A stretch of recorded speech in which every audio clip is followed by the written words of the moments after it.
Right, so I'm just doing a job on my Audi TT Mk2's near side headlight. I was just renovating it. I've done the rubbing down and all that, and polishing. I used the final. God's sake! I used the final polishing using T-Cup. Anyway, so it looks quite good at the moment. I noticed, interestingly, can you see in there? If you look inside, you might just be able to see it then. There is a crack, but in the inner lens. How on earth does it get a crack in it? Right, can you just see it through there? Huh. You can see some lines still on there. It's not perfect, and this mark is on the inside of the lens. So, and it's got like a dead fly in there. You see that? It's got little bits that are all, apart from that bit there, all this little stuff on the inside. Apart from these two, these must be stone chips, I've revealed. Tried to clean them out. They still look like white points. I've got a needle in there. Try to pick it out. Use some brake cleaner on it. But still, oh well. It might disappear. With I've got some clear coat coming. Headlight restoration clear coat, specifically for headlights. So hopefully it might disappear. But if not, it doesn't really matter. You don't really notice it. It's not making any difference to the headlight, to the beam. It's slightly annoying, but I don't want to keep rubbing to get rid of them in case I go through too far on the lens. There's no point in that. So, but actually this isn't the point of the video. I wanted to show you something on here. There's lugs. This is one of the lugs. There's another lug that retains the headlight in the car, and the screw goes in the top in this one as well. But in this one, you'll see it's got some stuff around it, because that was actually completely broken off. When I looked at the headlight afterwards, I thought, oh, there's something missing there. I remember undoing a bolt, but there's no thingy. So I didn't break it. It must have been broken before. Someone must have been too violent with it and didn't realise there was a bolt in that one and snapped it off. So what I've done is I've used a little bit of super glue that comes from, I got from B&Q a long time ago. This stuff is brilliant. If you see this stuff, it's not particularly cheap. It's like 8 or 9 quid or something, but it never goes off in the tube, in the holder, and it works just as well as super glue. Yeah, does it work any better than super glue? Can't say it does. Oh, got off this. You'll get out of the way because I don't want you getting some of this stuff on you. So I just put it in place with the super glue, and then what I used is this stuff, Milliput, and it's an epoxy resin. And then it says, you know, very versatile, sculptured, can be sculptured, and once cured can be machined, drilled, tapped, turned, filed, sawn, sandpapered and painted. And I've used this, I've got some leaded light windows, which I may show you. This is a quick grade 2 listed building.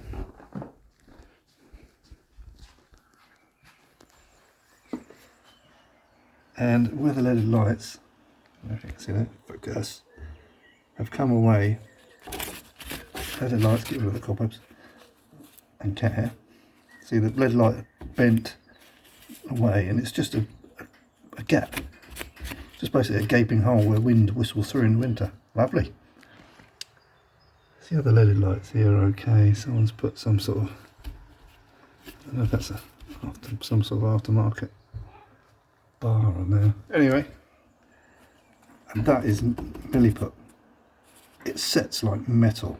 It's rock hard, and it's just completely bung that hole up.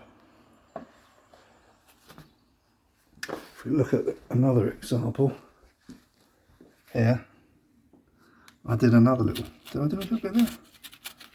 I'm not sure I did, I can't remember.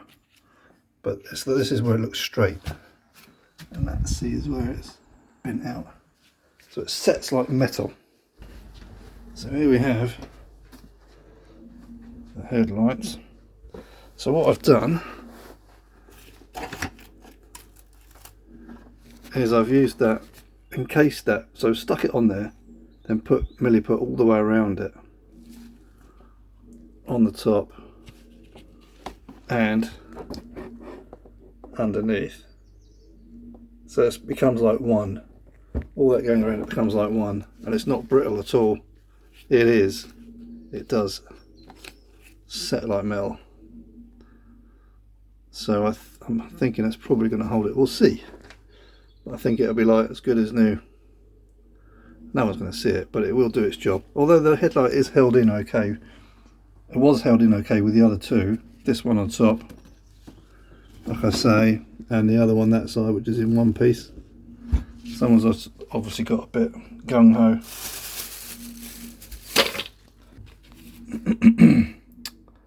Waiting for the clear coat to come, and then I'm going to give it a wipe and then do some clear coat. Hope to see how it comes up. But one of the bolts that was actually working took me a while to get out because it's quite rusty. You can see that. I've got a little wire brush because I did some undercoating and rust removal on the underneath the car on the rear subframe and the lower wishbones. Because that was on the MOT, one of the only things on there. But I wonder if I could clean this up. So I've got the Hammerite gel. I'm basically going to paint it with the gel and see how it comes out. Got this tub, old margarine tub. I'm going to do it in there, leave it in there, see how it goes. So there it is in the tub. I've smeared it with the gel.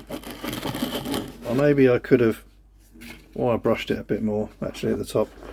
But we'll see how this does, and I might wire brush it and do it again. We'll see how it comes. This is a good test for this Hammerite gel. It did seem to do something on the car, but it's very hard to tell actually. So I'll try it on this bolt, because this bolt I thought about replacing. I just thought, oh, I remembered I had the gel, and I thought, let's see if we can clean it up, make it like new.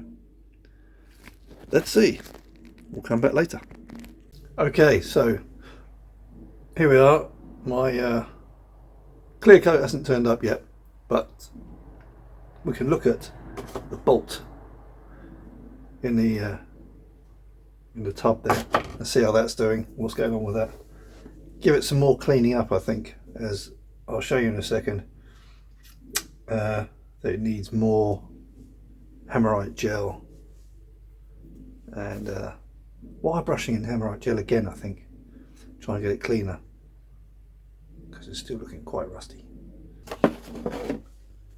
So here we have this. Look, it's still rusty as hell. Has it worked on that at all? How's that look on there? Rusty. Rusty. Nasty. So let's give it a scrub with this.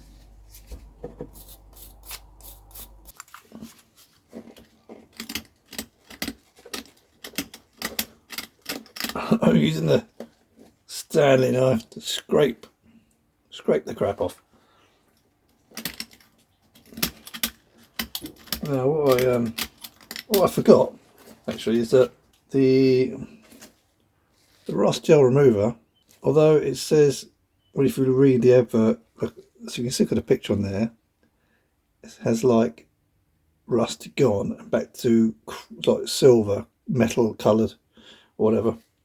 But I think rust turns dark colour, so it makes the rust inert, and then you must put either wax oil or that sheep's fat stuff, or I think, which I did on my car, so I put underseal spray. What I did on the car was I got this underbody seal. So this is the black stuff, not the white stuff as you see on the picture. So it creates an actual sort of plasticky sort of barrier. Yeah, I mean, it might still, the difference with this and like wax oil stuff, wax oil you have to put on every year really, and this stuff might last longer, but it's prone, if it sets, because it sets hard, to chipping off, etc. So you might need to respray it and things like that. So I don't know which one is really bad, it just depends what you prefer to do. But I think with the wax oil you'd have to do the whole of the car again, but with this I think you could just, if it's got some chip holes in it, you could chip away around it, see how far it's, you know, water's got in, and if there's anything in there, apply a bit of gel again, and then just respray the bits that you've done. So that's just, I might be wrong, people might say no, it doesn't work like that, but that's just my idea. Like I say, it's held on with the other two bolts well enough. I could just leave this off and just put a new bolt on when it arrives. But I thought this is more fun. I like fixing stuff and doing stuff up and that sort of thing, so let's just try and restore this bolt rather than just throwing it away in a bin. It's still usable, still got a thread, you know. Let's see if we can reuse it. It's like restoring bikes or cars. That I love watching the car restoring programs. I've lately been watching Tasty Classics. I don't know if anyone's watched that. I would recommend going there if you like watching car restorations of engines and all that, and mainly the engines and the mechanics of it and electrics, and also bodywork. But I just devoured a 3-hour video from Tasty Classics, who is bringing back to life a Jaguar XJS V12. That piqued my interest because I had an XJS V12 myself back in the late 80s, I think it was. I had like a 1979 one or something, 1979, 1980. If I find a picture of it, I'll put it on the screen. It was great. I bought it for like £1,000 at the time, and it wasn't really that old considering, but someone had redone the engine so it was running perfectly. It was really sweet, but the bodywork needed a bit of work and that sort of thing, and the electrics were never that great on them. But I ran around in it for a while, but no matter what I did, whether I floored it everywhere or whether I trickled around slowly, I got like 11 miles to the gallon out of it. And even back then, when fuel was a lot cheaper, you know, I'd drive into town, like Guildford was nearest town, I'd drive into town and come back, I put tenner in, drive into Guildford and back, you know, I'd have to put another tenner in almost. It was just completely economically unviable to run, so it had to go, unfortunately. But I loved it. I mean, everyone looked, you know, what's that young guy? I was only in my early 20s, you know, in a Jaguar V12. It was awesome. I always wanted a V8, American V8, but they're out of my price range. And I saw this thing, and I was like, wow. Just to own it for a while was well worth it. Anyway, yeah, Tasty Classics and that. He also did an Audi TT, a Mark 1. I've got a Mark 2, but that was good as well. I love watching, it's like, I find it relaxing to watch those kind of programs. Just watching someone else making all the effort, getting things up and running. And I get as much enjoyment almost as they do, not quite as much, when they finally get it running, bringing it back to life, back on the road. My friend Neil, he buys bikes and I help him bring those up to life and back on the road, and that's really enjoyable pastime, really. It's certainly a lot of fun. I mean, this is still eminently usable.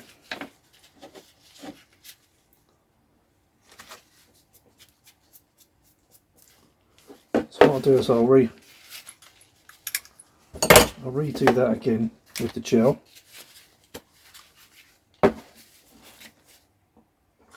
And it's only a small pot, but I'll tell you what, it's went a long way on the underneath my car. I haven't got ramps, so I just had to get underneath and reach what I could. I did a lot of the subframe and the rear arms, lower arms, and I've still got half a pot left. So we'll just put loads of that on there like that. We'll leave that for another couple of hours or more and see how that goes. In further news, the fix I've done on the light on there, it's going off well. It needs at least 4 hours to properly set. You can still cut it with my fingernail there, but because you can't do that eventually. But it's going off nicely. This is the leftover ball. If I drop it, see how that sounds quite hard. And so focus. I can put my finger. I can make a dent in it with a fingernail. I can make a dent in it with a fingernail still, just about. You probably can't see that, but it's hardening nicely. That's my measure to how it's going off. So it's working still. All right, I'll see you a few hours time, and or when the clear coat turns up, at which point I shall try and apply the clear coat on here. If it starts to run, I may have to wipe it quick, dry it, and then put some 3000 grit just over it to key it so that it will grip. But we'll see. All right, see you soon. Right, it's arrived. Headlight, restored headlight clear coat, and with it you get this. It's a cleaning wipe sachet. So before opening the sachet, you need to thoroughly clean with soap and water the area you intend to apply the adhesive to. Ensure the area is thoroughly dry. Okay. Right, well, it's been here a couple of days, so it's definitely dry. I'm going to wipe it, the surface, before attempting to spray.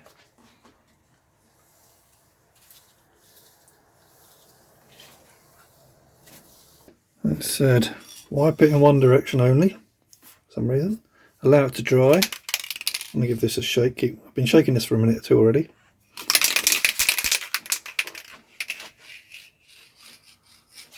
Ah, scary.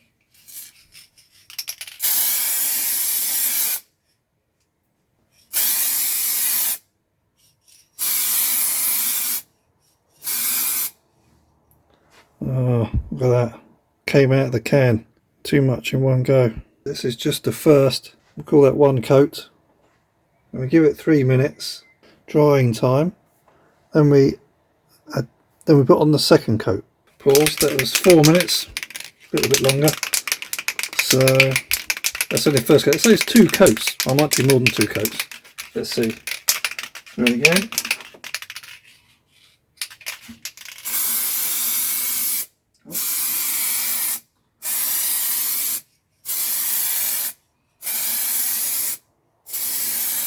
Again, my my spread and closeness to the lens is not very good. It's a bit inconsistent. I'll leave that for 5 minutes and I'll come back and do it again. Right, so that's 2 layers. I'm going to give it a third. After that, it's supposed to be non-tacky after an hour and cured within 24 hours. Alright, so let's see.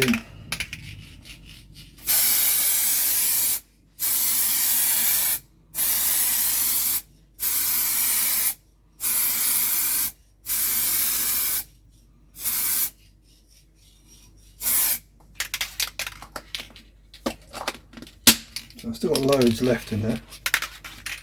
I think once that's dried, I might still use, my intention is to use the Super Auto Glim Super Resin Polish anyway after 24 hours. It's like 3 o'clock in the afternoon here, 3:15 now, so 4:15 they should be dried and non-techy, and then after that still leave it in here till tomorrow at 3 o'clock, till 3 o'clock. You can still see unfortunately some marks on the bottom that were on there originally. There's 2 dots of course, but hopefully Super Resin Polish will bring it up a little bit more, but that is what it is. Alright, so this is, I've only just done the 3rd layer.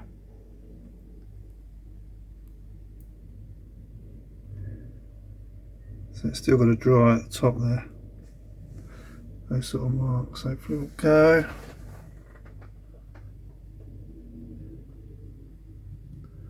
So it looks a bit slightly naff there. That might dry, we'll see. Along the bottom, all these tide marking things, that was there from originally. I tried to do it with my old clear coat. Obviously didn't rub it back far enough, well enough. Those 2 dots obviously are still there, look. There's 2 there. Well, hey ho. I think ultimately it's a lot better than it was. So I'll leave that to dry for an hour, see how it is. Then I'll use a resin polish, see if I can get it up any nicer. Okay, so it's half an hour later. Not sticky anymore. Not tacky. Where is it? It's got some of these lines up here. That might be slightly run. Oops.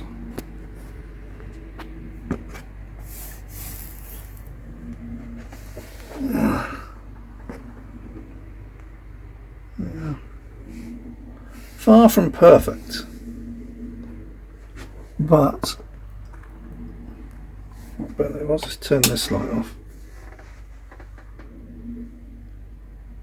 You can see that crack on the interior lens there a bit easier.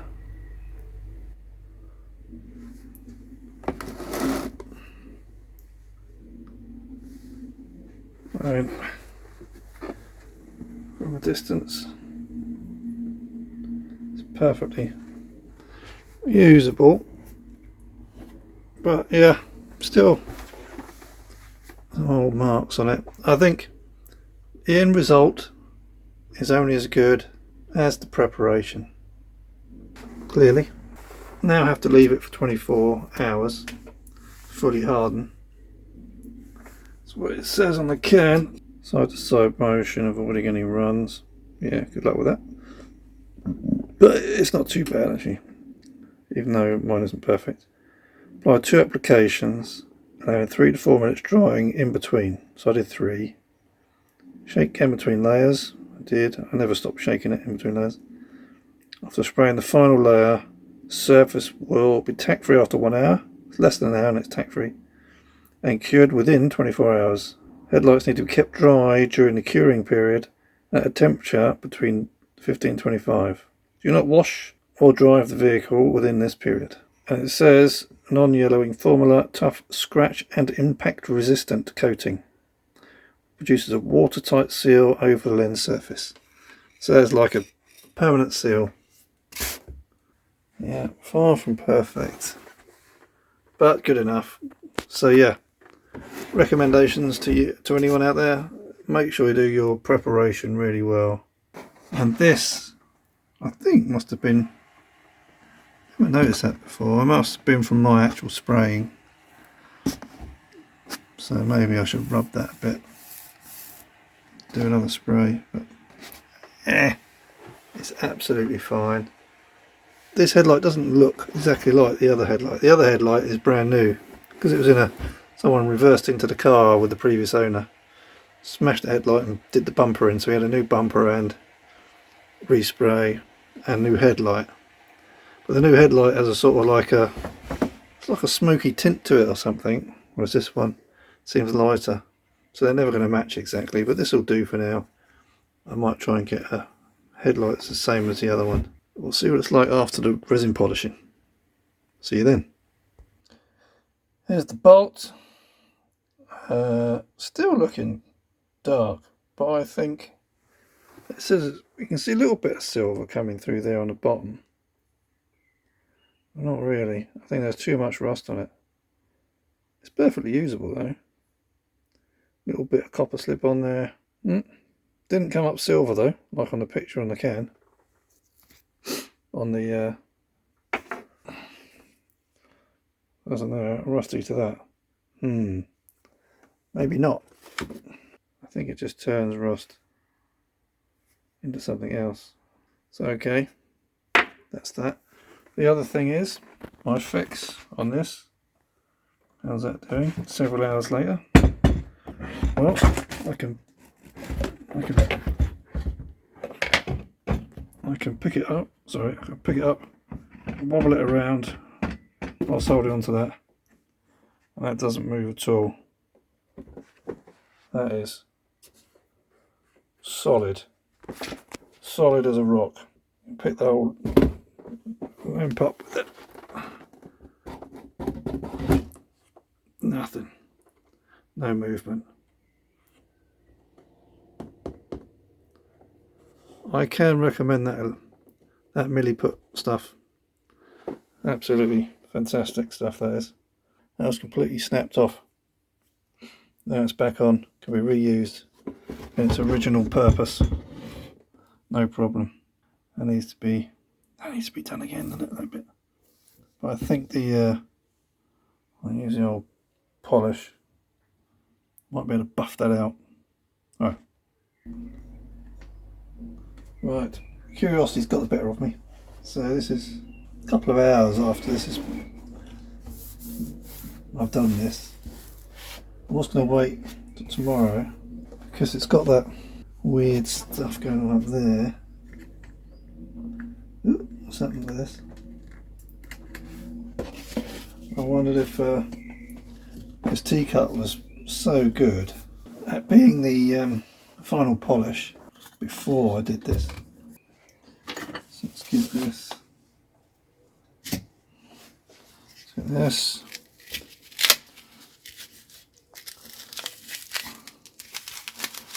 This is my buffing pad.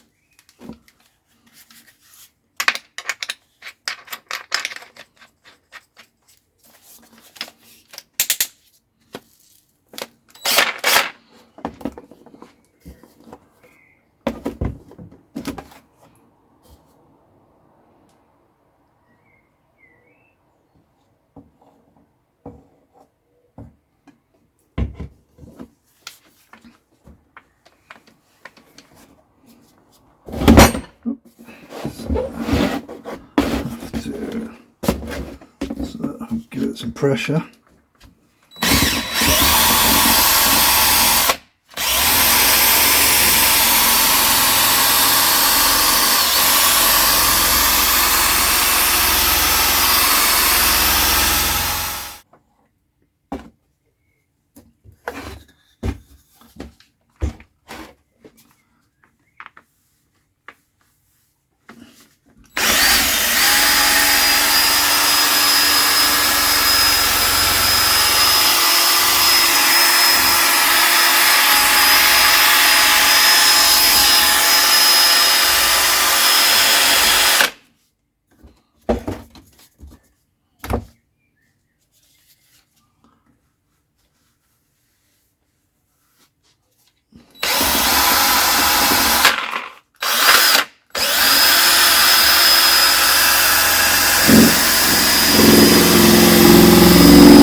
Tell you what though,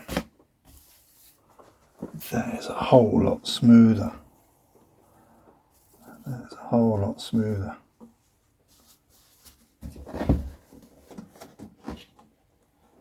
That is quite the mirror finish. I took my t-shirt off to do this because normally you spray stuff everywhere. I didn't want to get it all over my clean t-shirt. So that is pretty good.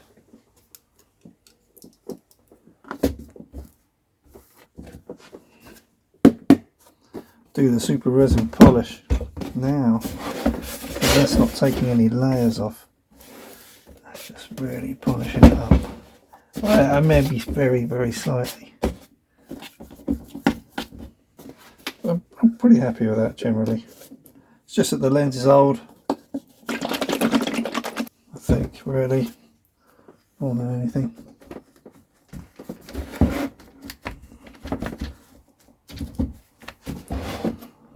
Alright, let's see if I can.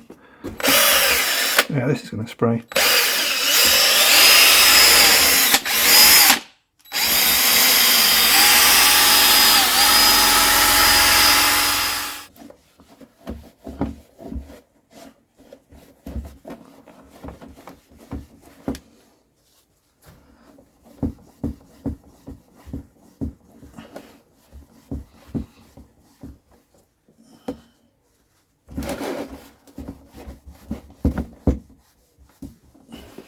That is lovely. Apart from that, it's quite nice. And this thing, of course, is annoying. That is on the inside there. Just can't get that out.